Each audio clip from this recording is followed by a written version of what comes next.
Hello दोस्तों, कैसे हैं आप सब। आज की हमारी कहानी है अनुशासन। विमला जी एक दबंग महिला थी, सास के रूप में भी थोड़ा कड़क। विमला जी की 3 बहुएं हैं।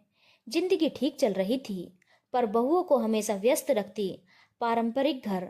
कितनी भी भूख हो, बहुएं सबको खिलाने के बाद ही खाती थी।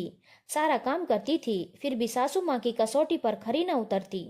समय बीता, बहुओं के भी बच्चे शादी योग्य हो गए।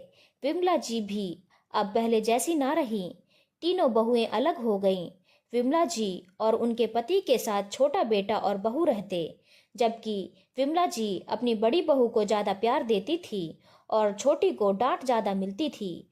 पर नटखट छोटी बहू सासू माँ की बातों का बुरा नहीं मानती थी। मझली बहू एकदम अलग थी, वो शांत स्वभाव की थी। बड़ी और मझली दोनों अलग हो गई। किसी ने भी सासू माँ को अपने साथ रखने के लिए नहीं कहा। सिर्फ छोटी बहू बोली, हम माँ के साथ रहेंगे, अलग नहीं होंगे।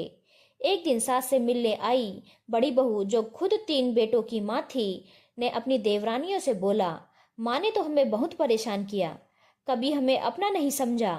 मैं अपनी बहुओं को इतनी अच्छी तरीके से रखूंगी कि माँ को समझ में आ जाएगा कि बहुएं कैसे रखी जाती हैं। मजली ने तो कुछ नहीं कहा, पर छोटी जो सासू माँ से हमेशा डांट खाती थी, बोल पड़ी, अरे दीदी, ये तो पुरानी बातें हो गई। अब तो माँ भी पहले जैसे नहीं रही।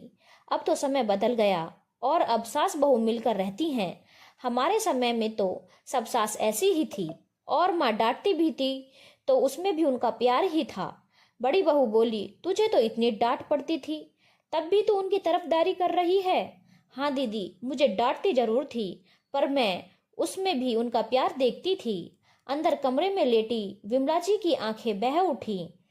जिस बहू को वो सिर आंखों पर बिठाती थी, वही उनकी कितनी आलोचना कर रही थी, और जिसे हर समय डांटती रहती थी, वही अंतिम समय में उनका सहारा बनी हुई है। कुछ समय बाद बड़ी बहू के बेटे की शादी हुई और बहू घर आ गई। बड़ी बहू अपनी बहू को कितना भी प्यार दे, वो उनकी आलोचना करने से बाज नहीं आती। देर से सोकर उठना, सबको जवाब देना उसकी आदत में शुमार था। अब धीरे धीरे बड़ी बहू को समझ में आया कि प्यार के साथ साथ थोड़ा अनुशासन भी जरूरी है। अब उन्हें अपनी सास का अनुशासन समझ में आ गया और 2 पीढ़ी का अंतर भी समझ में आ गया। आप कितनी भी करो, दूसरों को कमी दिख ही जाती है। धन्यवाद दोस्तों। अगर आपको कहानी अच्छी लगी हो तो चैनल को लाइक, शेयर और सब्सक्राइब करना ना भूलें।